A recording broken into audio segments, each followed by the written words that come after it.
What's going on, everybody? Welcome to the channel. And today, Joe Rogan and Tim Dillon talk a little bit about Gina Carano and her being fired. I'm going to show you everything that they said and let you guys be the judge. Sounds like he's defending her here. And how people are taking things out of context. Probably explains why Twitter is so toxic and social media can get so toxic because things being taken out of context. I have to thank Justin. Justin's lost. He sent this to me, and I finally got around to seeing it. So let me play it, and then we'll talk when it's done. Experience that feeling all the time. Well, you see when people get fired for some of the most innocuous things. Like, here's a perfect example. Gina Carano getting fired from the Star Wars franchise because she equated people. It was how exactly did she do it? It wasn't the best analogy. She's saying they were like Nazi Germany, like people are afraid to share their opinions, like Jews in Nazi Germany, something like that. She was saying it about how we look at people that are political. They're on the opposite perspective politically, as if they're the other, and that this is a dangerous thing. And she equated it to Nazi Germany. The way, I might be paraphrasing this terribly, but see if we can find out exactly what she said. We'll find out what she said. But anytime you equate anything with Nazi Germany, you're in a landmine, right? You stepped on a minefield. It's not a great comparison. Unless you're literally talking about someone who's trying to take over a country and, and do something Unless horrific. you're talking about Donald Trump, which people got away with for many years. Yes, constantly. Right. But because she is somewhat conservative, although not, I don't believe she's socially conservative at all, which is like Never a lot really of people know anything about her. Yeah, she's a very nice lady. Sure, Gina Carano's a very nice lady, and she's also an amazing fighter. She was one of the top women mixed martial arts pioneers ever. Well, they're going to make movies, her and Ben Shapiro, right, at the Daily Wire or something. They're like making films. Here now. it is. The actor continues to say, scroll down low.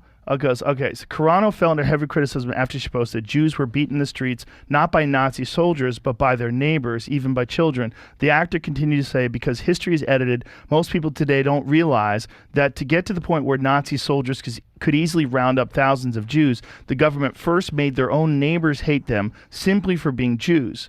How is that any different from hating someone for their political views? I see what she's trying to say.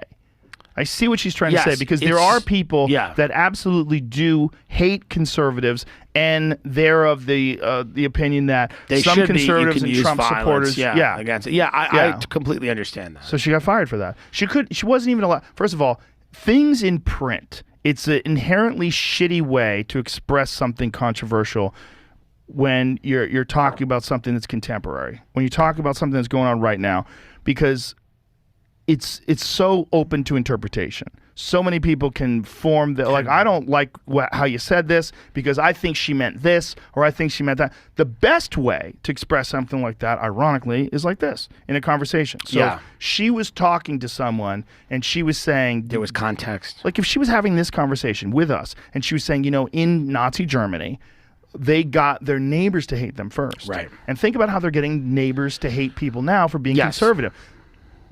But again, when it comes to something like the Disney Channel or this, or, when it comes to her getting fired, they're probably looking for a way to get rid of her anyway, because she was already. And I think he nails it right on the head where he's saying they were looking for ways to get rid of her already. They were looking for ways to get rid of Gina before this tweet came out, this post. And actually, it was an Instagram story post that was only there for, how long did they last? Like 20 hours, and then they disappear from all this stuff. And we knew from different interviews it was the beep bop boop thing she put in her profile that set all those weirdos from the Lucasfilm story group run by Pablo Hidalgo and Matt Martin and all of them, that set them off, and like that was the thing. They were like, we got to get rid of her. You got to get rid of her. And then just like Joe Rogan said, basically saying, we got to get rid of her, but we got to find something. We just got to give something a little bit more so the regular people will understand. So the normies, I guess, will understand why we got rid of her. So they waited and waited and waited.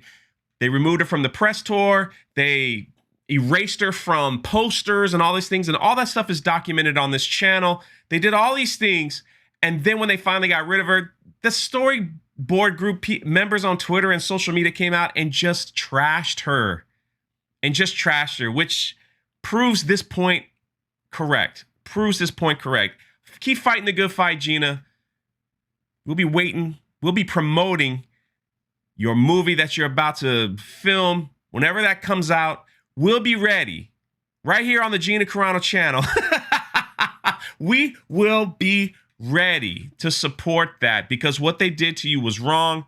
What they did to you was disgusting. And it really showed who they are over there at Lucasfilm. Anyway, let me know your thoughts in the comment section below. What did you think of Joe Rogan's comments about Gina Carano? If you like this video, hit the like button. If you really, really like it, hit that applause button. It really helps out the channel.